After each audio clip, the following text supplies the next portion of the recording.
Unit of study, we're going to look at the early Republic of the United States, 1800 to 1815. The painting that you see before you is Sacagawea, who is pointing out to Meriwether Lewis and his partner Clark on horseback as they cross and transverse across the great American continent. At this end of this unit of study, the American history student should be able to answer these focused questions entirely. 1. What were the major domestic political developments during Thomas Jefferson's administration?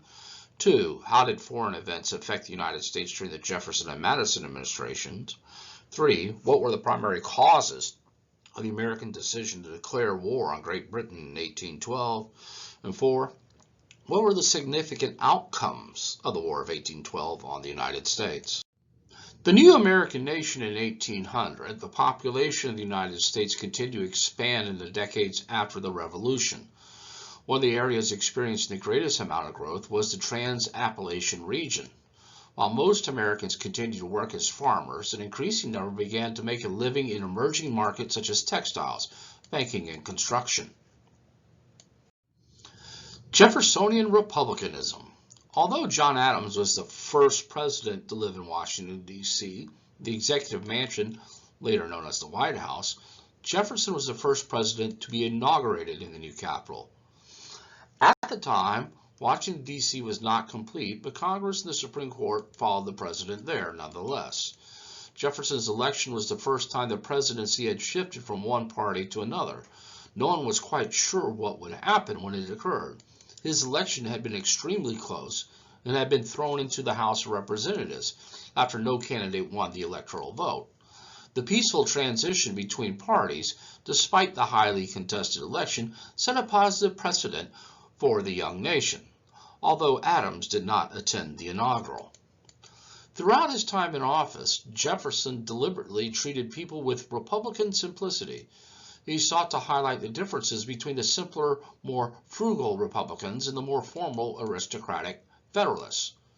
He would say, quote, "We are all Republicans. We are all Federalists," end quote. Jefferson described Federalists as insane men whose leaders are a hospital of incurables.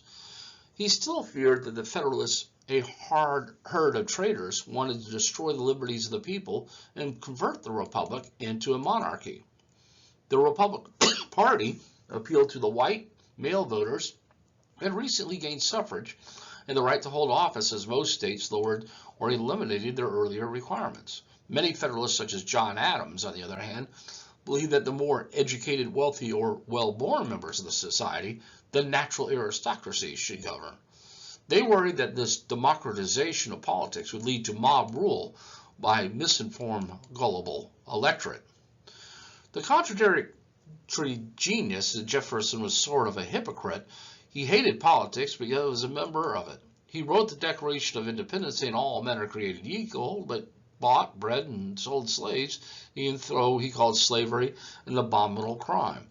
Jefferson was also against racial mixing, yet when his wife Martha died, he had relations with the beautiful mulatto slave Sally Hemings.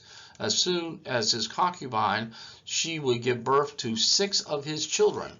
About slavery, Jefferson would swiftly say, slavery is like having a wolf by the ear, and we neither like to hold him or safely let him go.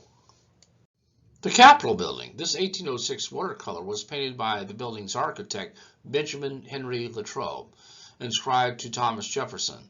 A prominent dome would be added later, after the building was damaged in the War of 1812.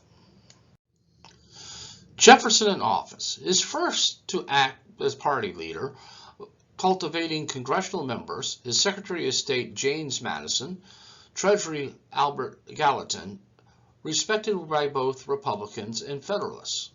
Marbury versus Madison, 1803.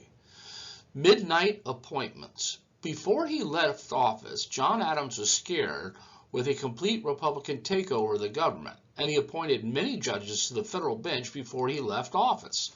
One would be John Marshall to Chief Justice of the Supreme Court. Jefferson's administration faced its first serious crisis with the controversial effort to repeal the judgeships established by the Judiciary Act of 1801 and the resulting landmark case of Marby v. Madison in 1803. The Federalists had passed the Judiciary Act of 1801 just before Adams left office, and the Jeffersonian Republicans rose to power.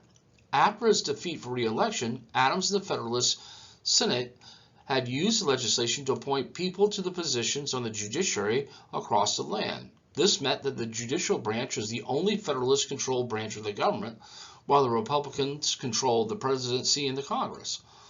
All that was waiting for Adams-appointed justices to take their positions was their letters of appointment, which the new government refused to deliver. William Marbury, one of those who failed to receive the letter. When Secretary of State James Madison refused to give it to him, he sued Madison, stating that the Supreme Court, under the Judiciary Act of 1789, had the power to force Madison to give him, known as a writ of mandamus. In a surprise move, the Supreme Court, led by Adams appointed Chief Justice John Marshall, who was also Jefferson's cousin, instead of siding with Marbury, declared Section 13 of the Judiciary Act of 1789 unconstitutional, as laws of the Congress cannot give the Supreme Court powers. Although it was a loss for Marbury, it was a win for the Supreme Court, as it appropriated a power that had never been given. This power became known as judicial review. Economic policies. As would be the custom for the newly party system, Jefferson tweaked the policies of the previous administration to his viewpoint. Case in point, although he tested the Bank of the United States, he came to understand the important role it played in the financial dealings of the nation. Jefferson repealed the whiskey tax, and changes in the federal system, the Alien and Sedition Acts were not renewed, and those in prison were pardoned. Military changes. The Army was demobilized, slashed in half, which saved money. Naval expansion was halted, and cuts were made beyond those authorized by the previous Federalist Congress, although the Navy was not completely dismantled. Because proper military training was deemed essential, the Military Academy at West Point, New York, was created, formally opening on July 4, 1802. The Barbary Pirates. Lieutenant Stephen Decatur set fire to the captured Philadelphia during the United States standoff with Tripoli over the enslavement of American sailors in North Africa. The northern coast of Africa had long been the province of pirates who attacked shipping and did not pay tribute to them. While the country was still made up of colonies, the tribute paid annually by England covered their ships as well. After the Revolution, however, American shipping began to fall prey to the pirates. The practice of paying tribute was continued by Washington and Adams to protect American shipping in the area. When the Pasha of Tripoli increased his demand for tribute, Jefferson refused. Tripoli declared war. Jefferson, although opposed to a navy, decided to resist, and the U.S. Navy employed a vigorous blockade instead of paying tribute. Jefferson established the U.S. Marines and dispatched them there to free a captured crew and destroy their ship, which brought the war to an end. To the halls of Montezuma, to the shores of Tripoli, the Marine hymn. The favorable treaty with Tripoli was signed in 1805, although the U.S. paid tribute to other Barbary states until 1816. That is because after the War of 1812 was over, U.S. naval ships came to those Barbary states, pointed their cannons at their cities, and said, "Oh, by the way, you owe us the money back," and they paid. Western expansion. Problems with the control of New Orleans had existed since the Treaty of Paris of 1783. France's inability to conquer Haiti and the resumption of hostilities with Great Britain, for which France needed cash, led Napoleon to abandon his hopes of a renewed New World Empire. Jefferson had sent a delegation to buy it from the current owner, France, instead of just agreeing to let America buy it, which was New Orleans. Napoleon offered all the Louisiana Territory for $15 million. American envoys agreed to the price of $11,250,000 plus the settlement of $3,750,000 owed by France to U.S. citizens for the entire province. They exceeded their instructions, but the cost would come to 3.5 cents an acre. The purchase of Louisiana doubled the area of the United States with a tract of 828,000 square miles, 140% of the area of the original 13 states between Mississippi and the Rocky Mountains. Although exact boundaries were not defined between Spanish territory and Louisiana, because the Constitution made no provision for purchasing and assimilating foreign territory, this issue perplexed Jefferson, who, in principle, was a strict constructionist, but adopted a broad view here. While Federalists normally were broad, they took a strict interpretive view, the hypocrisy of politics. The Senate approved the treaty by a vote of 24-7 on October 20th, 1800. C.C. Claiborne was named territorial governor of Louisiana, and in fact, he controlled more area than Jefferson did as president. In 1812, Louisiana would become the first state to come out of the Louisiana Purchase. Now, since you've already bought the land, the next step seems logical. What did we buy? So to discover the extent of the Louisiana Purchase, Jefferson sent Meriwether Lewis and William Clark to explore the land west of the Mississippi, to record the resources and terrain and meet with the Native Americans and others that they might meet along the way. They had a crew of about 30 men known as the Corps of Discovery, which would travel from St. Louis in the former French and Spanish territory to the Pacific Ocean and back. It took about 28 months. Even though the Pacific coast was not part of the Louisiana Purchase, it did give the United States the opportunity to try to stake a claim in Oregon. The purpose also was to see if they could find the famous Northwest Passage. In the spring of 1805, the Corps of Discovery added a French trapper and his wife, a Shoshone woman, Sacagawea, meaning bird woman, served as their interpreter and guide, and she was a remarkable woman that allowed to be able to communicate with the natives that Lewis and Clark could not. The purchase of the Louisiana doubled the area of the United States with a tract of 828,000 square miles, 140% over the area of the 13 original states, between the Mississippi and Rocky Mountains, although exact boundaries are not defined between Spanish territory and Louisiana.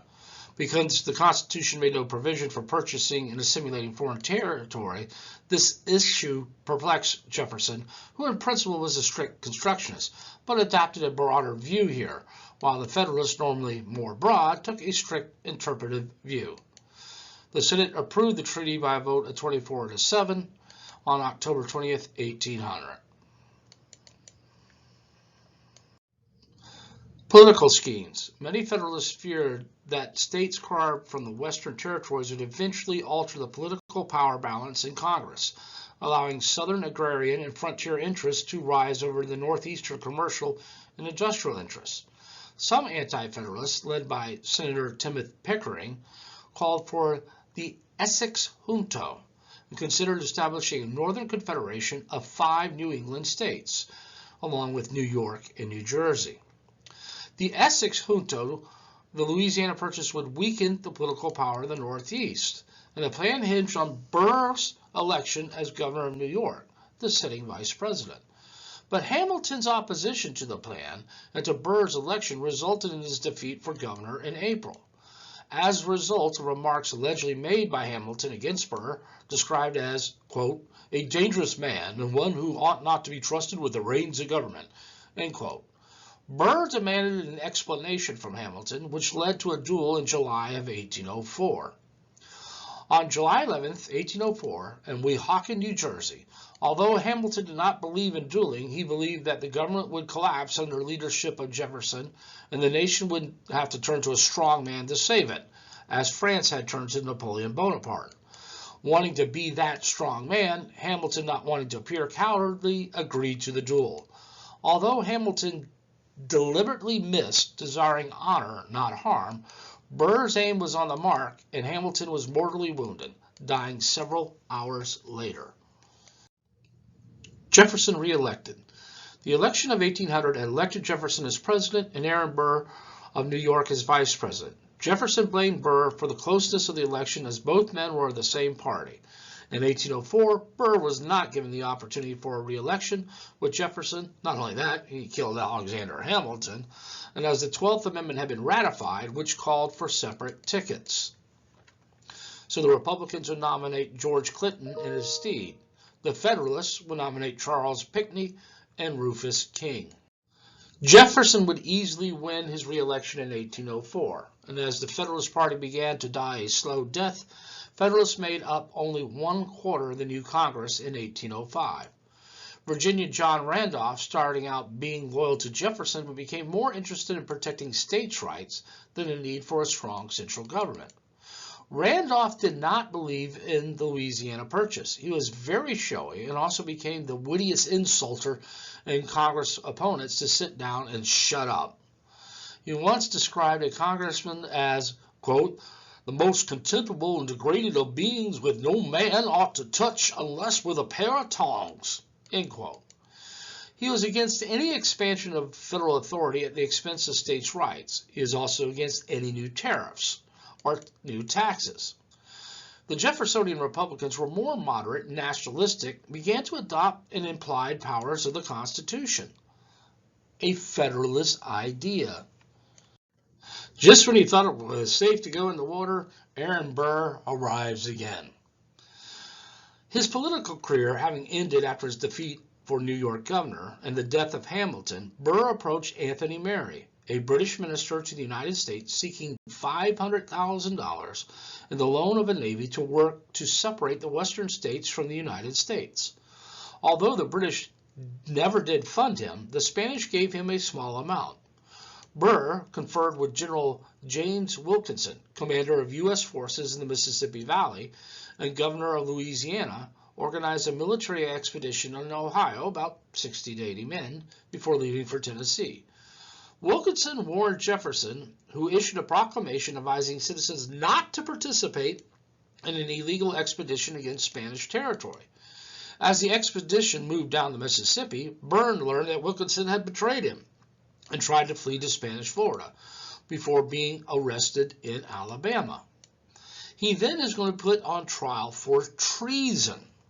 But John Marshall indicated what he did was not treasonous simply because he wasn't trying to overthrow the government of the United States and be very difficult to prove, and so the treason case would be dropped. Ending of the slave trade. The Constitution forbade interference with the slave trade for 20 years. Jefferson recommended that Congress stop the importation of slaves into the United States. Congress would forbid the bringing of slaves into the U.S. after January 1st, 1808. In Europe. In 1806 and 1807, American shipping was caught in the crossfire of a war between Britain and France. As the French Revolution continued to rage, American shipping began to fall prey to both British and French harassment. Both sides wanted the United States to trade only with them and would seize American shipping to prevent it from going to other ports. Because the United States was neutral, this was against international law. But since the United States did not have the power to stop it, it continued unabated. Problems with France. The resumption of the Napoleonic Wars in 1803, Napoleon emerged supreme on the continent of Europe, but not at sea. Britain's overwhelming naval superiority made its interference with U.S. commerce the more serious violation of neutral rights. Both sides tried to restrict trade with the other by neutral relations. French actions against neutral nations in France's Berlin-Milan decrees in 1805 closed all European ports to trade with Britain. French privateers began to seize all ships that were bound for England. Impressment. British countermeasures between 1804 and 1805. Britain's West Indian policy was designed to destroy neutral commerce with France and Spanish colonies in America, but furnished staples to Napoleon's army. Britain countered French decrees with the Orders in Council, blocking all trade with France or its allies, closing all ports not open to the British flag. Britain began to seize any ships headed for French ports, forcing American ships into British ports, where both ships and cargo were sometimes seized. Neutral ships were not recognized by either side. Britain insisted that all neutral ships must be checked first in the British ports before proceeding to their destination. France declared that if a neutral ship went to a British port, it'd be assumed that it was now a British ship and would be treated as a prize of war. What angered the United States was the British policy of impressment, or the stopping of U.S. ships and seizing some sailors on board, impressing them into the service of the British Navy, insisting that these were either deserters or still British citizens, refusing to recognize U.S. naturalization laws. Some of them were former British sailors, but the harshness and the brutality of the Royal Navy made it very easy for some of these guys to jump ship, come to the United States, and then join the American Merchant Marine. Between 1793 and 1811, the British seized an estimated 10,000 sailors from U.S. ships, especially English-born U.S. citizens. The peak years were 1808 to 1811, when 6,000 were pressed into service.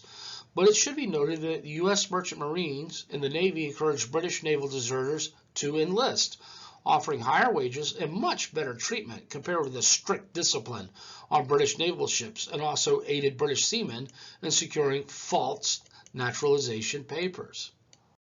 The Chesapeake Incident of 1807. 10 miles off the coast of Virginia, the United States frigate USS Chesapeake was stopped by the British frigate the HMS Leopard. The British claimed 4 men on the U.S. ships were deserters, demanding their surrender. When the U.S. commander, Commodore James Burton, refused, a battle resulted, which killed 3, wounded 18, and damaged the U.S. ship before the deserters were forcibly removed. Incidents like these raised cries for war in the United States, bringing both Federalists and Republicans together towards the issue of war. Virginia's governor called out the militia, keeping supplies from going to the British coast. The British Council in New York had to have police protection.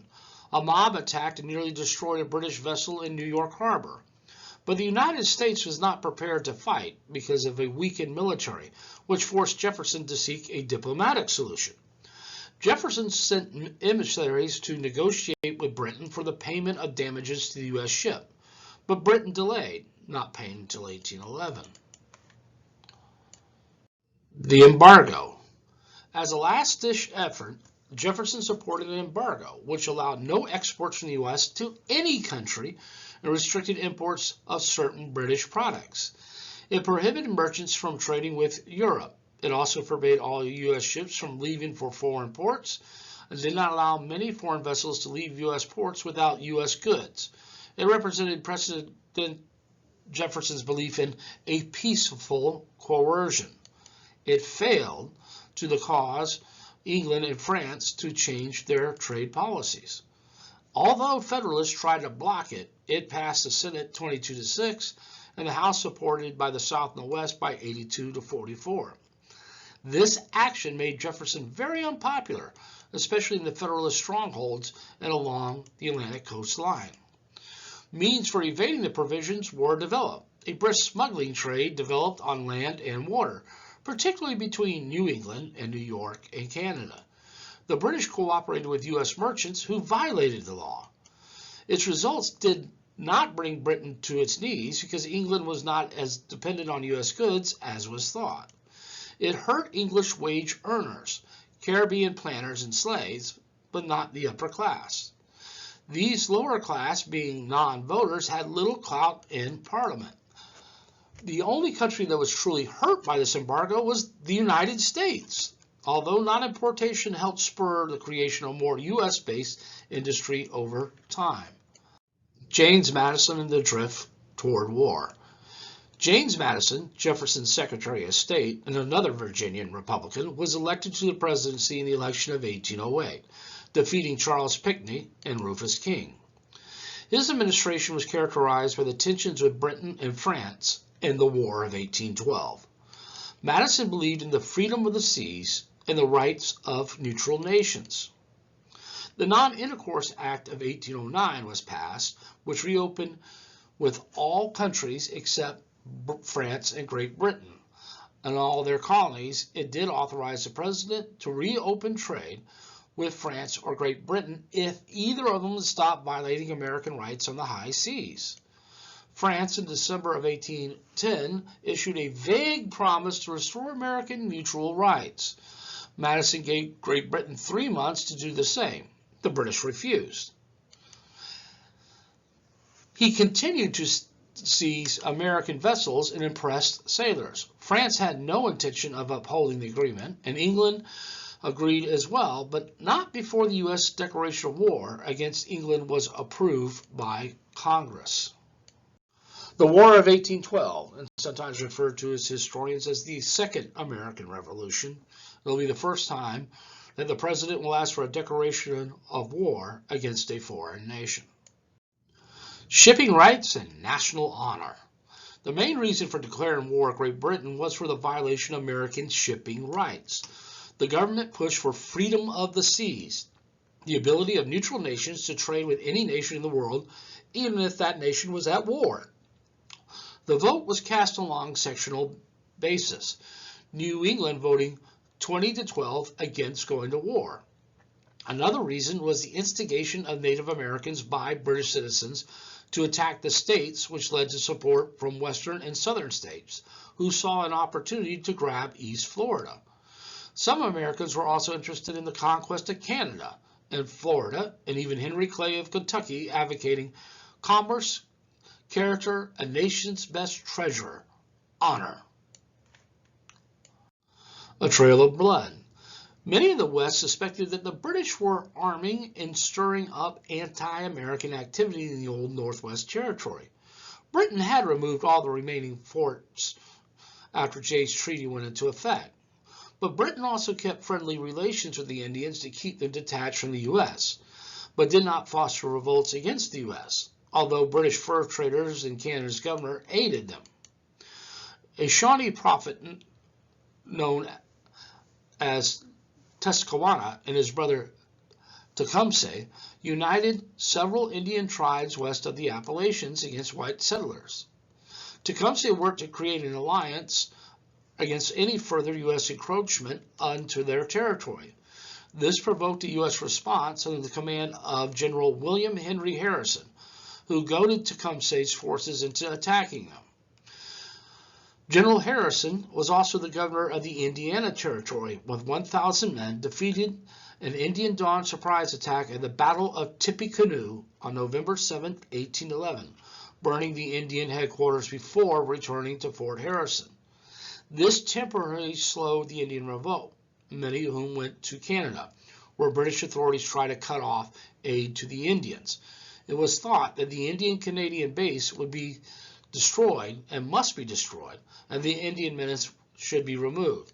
Thus, Westerners pushed for aggressive action against Canada, perceived as weakened and defenseless and open to an easy attack. Tecumseh would be killed in 1813 at the Battle of the Thames. The lust for Canada and Florida. Easy pickings. 300,000 Canadians versus 8 million Americans? Jefferson wrote, taking Canada would be a matter of marching north with a military force. Spanish Florida was seen weak and not interested in stopping Indian raids into the southwestern United States.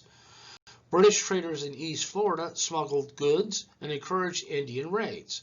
Slaves escaped from Georgia and South Carolina into Spanish Florida. The Warhawks. In the elections of 1812, many new Western and Southern congressmen like Henry Clay, John C. Calhoun, and Andrew Jackson of Tennessee from agrarian frontier areas were pro-expansionist, anti-British, and pushed for war with Britain. American fur traders clashed with British fur traders in the Ohio Valley and the now area regarded as U.S. territory, although Jay's Treaty allowed this. These congressional Warhawks, called by John Randolph, although a minority in Congress, became more vocal in the pursuit of war with Great Britain. Although not really affected by the maritime issues as the Atlantic seacoast, they viewed British maritime seizure and impressment as an outrage against national honor and equated U.S. security with land hunger and combined with the desire for Canada with the Southerners' desire for Florida from Spain, Britain's ally. Some scholars have now suggested that the War of 1812 was a second American War of Independence. Some in the U.S., perhaps even Madison himself, were fearful that Britain was taking the U.S. too leniently and did not perceive them as a serious nation. While certainly not the major consideration, the War of 1812 did end all the hostilities between the British and the United States, in which both nations grew closer together diplomatically. The congressional Warhawks, the 40 new elected representatives from the West and the South that were elected to the 12th Congress, were led by Henry Clay, who became the Speaker of the House, pushed Madison to call for a declaration of war against Britain because only a vigorous demonstration in behalf of Americans' rights would show the validity of the new republic experiment. Congress authorized the president to call up state militias for 6 months' service in April of 1812. Pro-British maritime and commercial interests in the East forced a close vote. On 18 June, the House voted for war 79 to 49. The Senate voted 19 to 13. Pennsylvania and Virginia represented 30 of the pro-war vote. New York and Massachusetts represented 20 of the anti-war vote. South Carolina, Georgia, Ohio, Kentucky, and Tennessee unanimously voted for war. Delaware, Rhode Island, and Connecticut unanimously opposed it. And on June 19th, a state of war was declared by Madison. The four major causes were listed as the following. 1. Impressment of U.S. sailors. 2. Violation of U.S. neutrality rights and territorial waters. 3. Blockade of U.S. ports. And 4. Refusal to revoke the orders of council. Ironically, one cause, the orders in council, was removed 2 days before war was declared, on May 11, 1812. The British Prime Minister Spencer Perceval was assassinated, which threw the British government into turmoil temporarily. The new British Prime Minister, forming Foreign Secretary Lord Castlereagh, suspended the orders of council, but it was too late to notify the United States before its declaration. War preparations. So let's take a look at the advantages the United States had coming into this war and also the disadvantages. Now, Great Britain had tied up many of its resources in the European war against France. The U.S. had the proximity of the theater of war. They also had superior numbers to British citizens living in Canada, which was the chief U.S. target. The well-trained, efficient, although greatly outnumbered Navy. The U.S. Navy consisted of 16 regular vessels, of which only 7 were seaworthy, and 100 almost worthless gunboats. Britain had over 200 ships and frigates, many of which had twice the firepower of the United States Navy combined. The disadvantages: a small, badly administered regular army, which was composed of volunteers and raw militia, with few experienced and capable officers, who were poorly equipped and supplied. Republicans who did not like a standing army had reduced to 6,700 men and officers scattered throughout the states. In preparation of the war, Congress in January of 1812 had authorized an increase in the army to 35,000 men, but this lagged. No united support, as this war was opposed, especially in New England, and Federalists like to call it Mr. Madison's War, seeing him as a French tool. New England's resistance to the war deprived Madison of some of the best trained state troops in the United States. The Massachusetts House of Representatives urged citizens not to volunteer, except for defensive purposes, and Connecticut's General Assembly condemned the war. Both governors refused to lend their militias to leave at their borders. In New Hampshire, their veiled hints of disunion were made. The charter for the National Bank had expired, leaving the United States with no centralized financial machinery through which to coordinate its finances. A continental war. 3 different wars were fought on different fronts during this engagement. Andrew Jackson led the forces in the southeastern part of the United States, culminating in the Battle of New Orleans. The second front was fought at sea between the United States and British navies. Captain Isaac Hull of the USS Constitution won a much-needed victory over the British frigate Gowerra. Captain Stephen Decatur of the USS United States defeated the British frigate HMS Macedonia off the Madeira Islands, and Captain William Bainbridge, the new commander of the USS Constitution, defeated the British frigate Java, a battle which earned the ship the name Old Ironsides due to the cannonballs bouncing off their hull. The third was fought along the Great Lakes region. The War in the North. Thousands of Canadians were loyalists who fled after the Revolution. After raising an army, the only logical place to use it was against the British in Canada. Americans, Irish, and French Canadians wanted the British out of North America. Families who were divided remained so in the effort to take Canada. Indians armed by the British dominated the woodlands around the Great Lakes.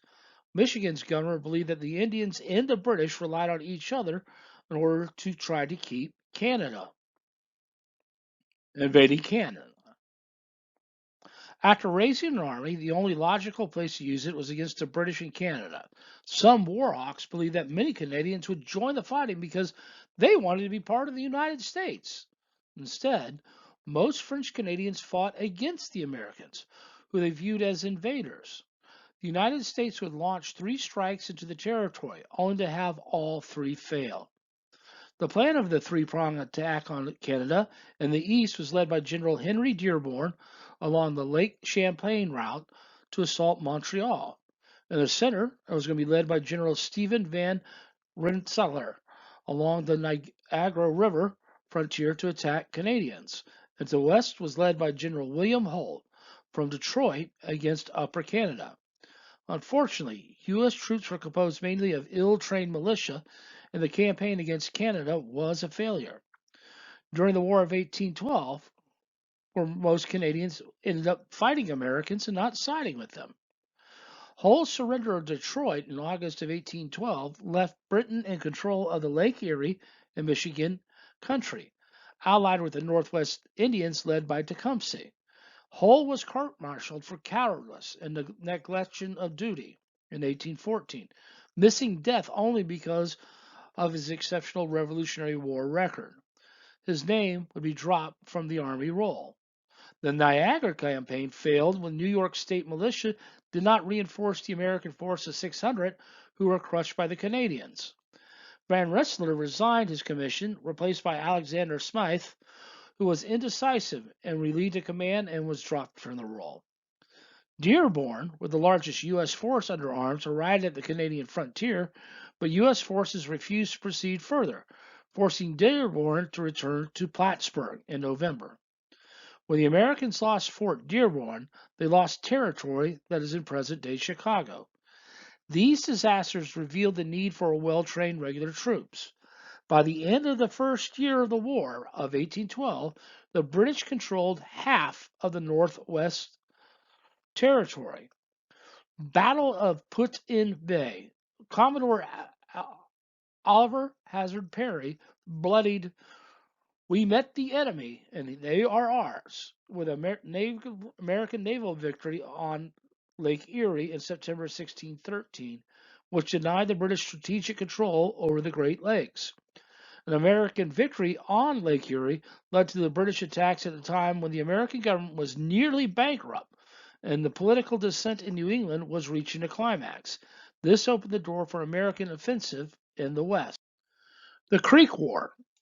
In the Southern theater of the War of 1812, a Tennessee Major General, Andrew Jackson, was dispatched to combat the Red Stick Creek, the Upper Creeks, called Red Sticks due to the color of their war clubs. The Lower Creeks remained allied with the United States. On August 30th, 1813, the Red Sticks massacred hundreds at Fort Mims. General Jackson, nicknamed Old Hickory for his toughness, recruited 2,500 volunteers, along with Davy Crockett and Sam Houston, to seek revenge to catching them at the Battle of Horseshoe Bend in March 27, 1814. Jackson was able to break the power of the Creeks in Alabama and Georgia. In the Treaty of Fort Jackson, the Red Sticks gave up 2/3 of their land. Meanwhile, in Europe, the British, Spanish, and Portuguese repelled Napoleon's 16,000 and British troops were now sent to America. Fighting along the Chesapeake Bay. British warships harassed American shipping in the Chesapeake Bay, and the British thought little of Americans and promised freedom to the slaves if they would join them. Some 3,000 slaves would flee for their freedom. The colonial Marines were 400 former slaves, and an all-black regiment struck fear in the hearts of whites in Virginia. The burning of Washington. In August of 1814, supporting a Canadian campaign, 4,000 British troops created a diversion on the U.S. coast. Britain had three aims: to seize or destroy the flotilla of gunboats under the shelter in the Appomattox, to descend on Baltimore, and to raid Alexandria and Washington, D.C. As the British approached, gunboats in the Appomattox were abandoned and destroyed by U.S. forces in retreat. At the Battle of Bladensburg, an incompetent general, William H. Windsor, U.S. commander of the Potomac District, with a mixed force of 7,000, was routed by 3,000 British forces and was forced to withdraw to Georgetown, a suburb of the District of Columbia. U.S. government officials and a panic-stricken army fled as British forces marched unopposed into Washington, D.C., and set fire to all public buildings except the Patent Office, inflicting over $1.5 million in damages before a storm forced the retreat. Madison was on horseback, carrying with him the Declaration of Independence and the U.S. Constitution. His wife Dolly stayed until the last, taking the portrait of George Washington.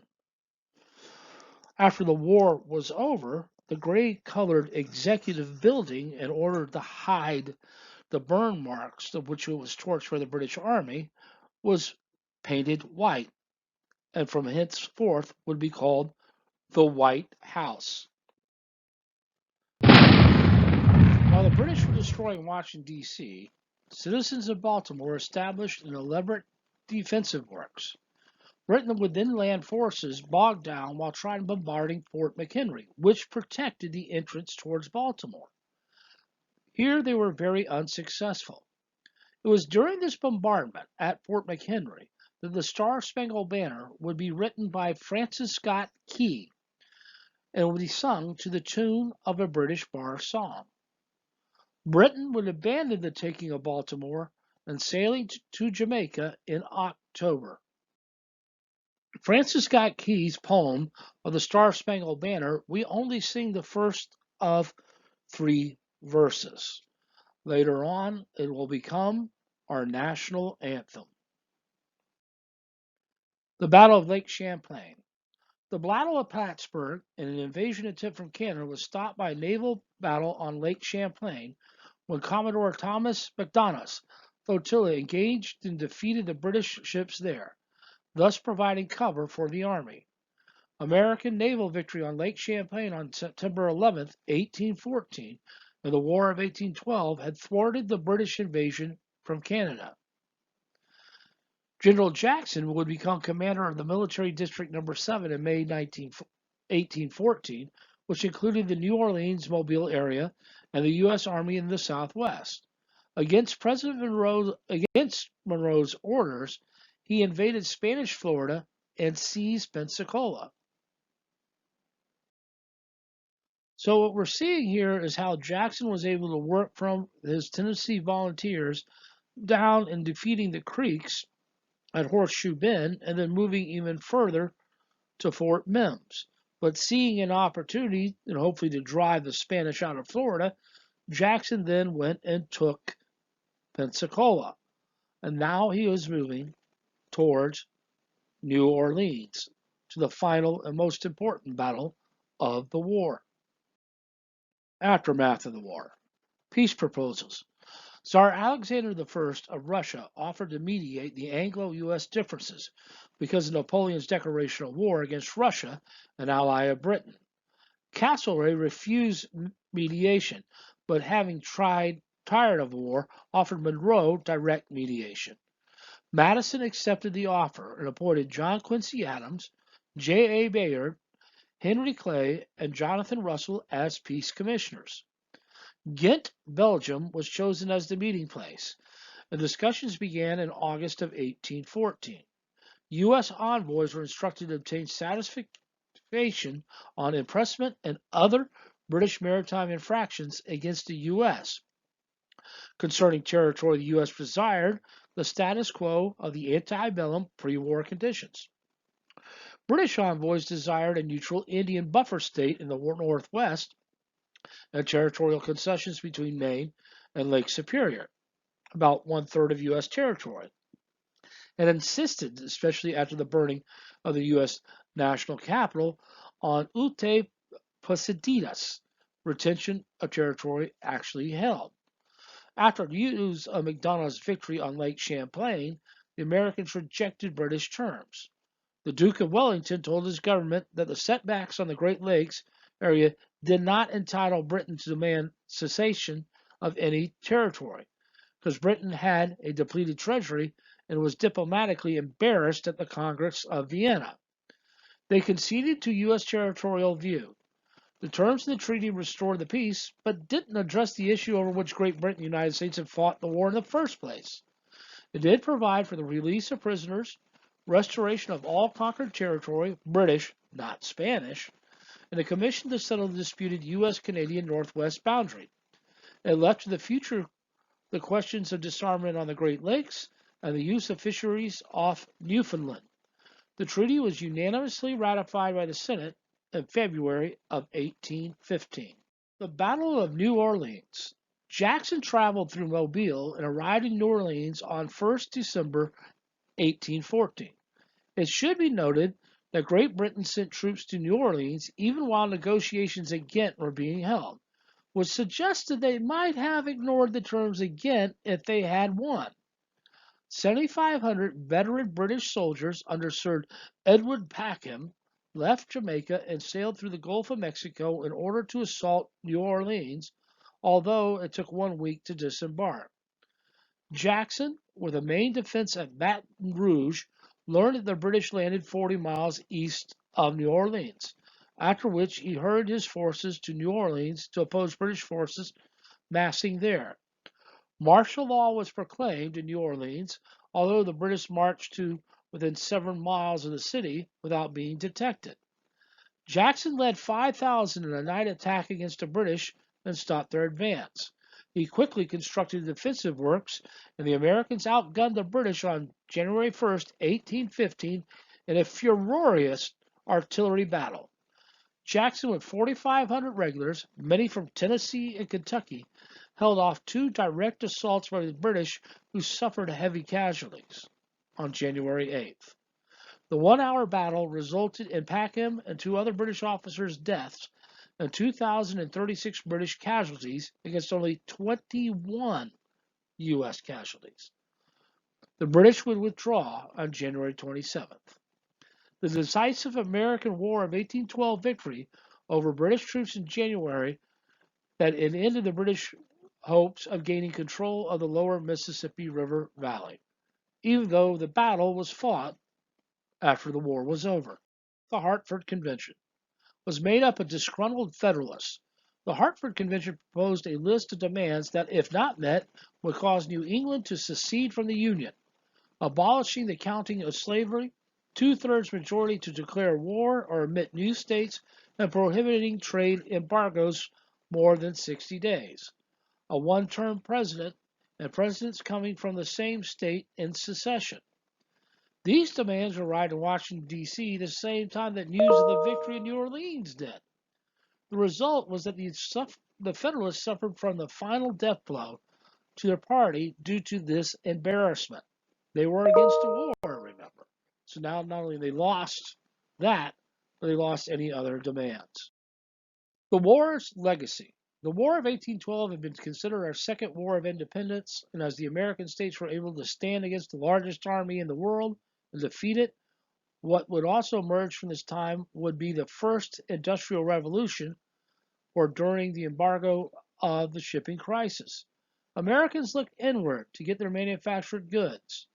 Madison supported an economic program pushed through Congress by Henry Clay and John C. Calhoun that established the second bank in the United States and set up protective tariffs of 1816. But Madison vetoed an internal improvements bill. Americans also became very, very patriotic, and so symbols such as the bald eagle and the flag would become more prevalent in our culture. Since the United States had a very short history compared to Europe, the most celebrated day would still be Independence Day of July 4th. And so ends our study of the Republic from 1800 through 1815.